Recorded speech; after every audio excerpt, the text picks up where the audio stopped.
ओम नमो भगवते वासुदेवाय नमः।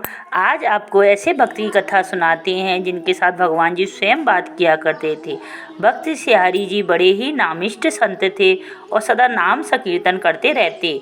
आपका संकीर्तन इतना रसमय होता था कि स्वयं भगवान भी विभिन्न वेश बनाकर उसमें आनंद लेने पहुँच जाया करते थे। आप स्वयं तो कीर्तन करते ही थे, गांव के बालकों को भी बुलाकर कीर्तन कराते थे। बालकों के कीर्तन के अंत में आप प्रसाद दिया करते, अतः वे भी खुशी खुशी पर्याप्त संख्या में आ जाया करते थे। एक बार ऐसा संयोग बना कि 3 दिन तक आपके पास बांटने के लिए प्रसाद ही न रहा। बालक प्रतिदिन आते और कीर्तन करते, बिना प्रसाद पाए ही चले जाते। इससे आपको बड़ी चिंता हुई, साथ ही दुख भी हुआ। आपको इस प्रकार चिंतित देख चौथे दिन भगवान स्वयं बालक बनकर आए और सबकी उसकी इच्छा अनुसार लड्डू वितरित किए। रात्रि में आपसे सपने में कहा कि आप चिंता करने की आवश्यकता नहीं, प्रसाद न रहने में मैं स्वयं वेश बदलकर प्रसाद बांटना करूँगा, आप बस कीर्तन कराइए।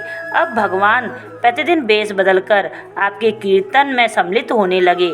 एक दिन वे सेठ पुत्र का रूप धारण करके आए और कीर्तन में सम्मिलित हो गए। संयोग से वो सेठ भी उस दिन कीर्तन में आ गया।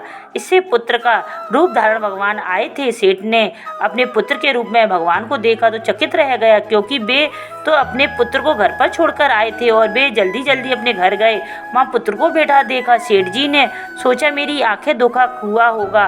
वे फिर कीर्तन में आ गए, परंतु यहाँ आने पर फिर उन्हें अपने पुत्र के रूप में भगवान दिखाई दिए। सेठ जी चकित। अब वे एक बार घर जाते, फिर वापस कीर्तन में आते और दोनों जगह अपने पुत्र को देखते। अंत में हार कर उन्होंने यह बात सिया हाजी से कहा।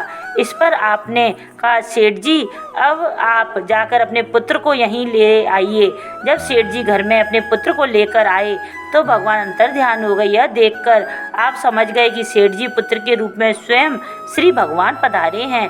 इस प्रकार आपका संकीर्तन यतन दिव्य हुआ करता था। जय श्री राधे, जय श्री राधे, जय श्री राधे। अगर हमारी वीडियो पसंद आए तो सब्सक्राइब और लाइक करना ना भूलें।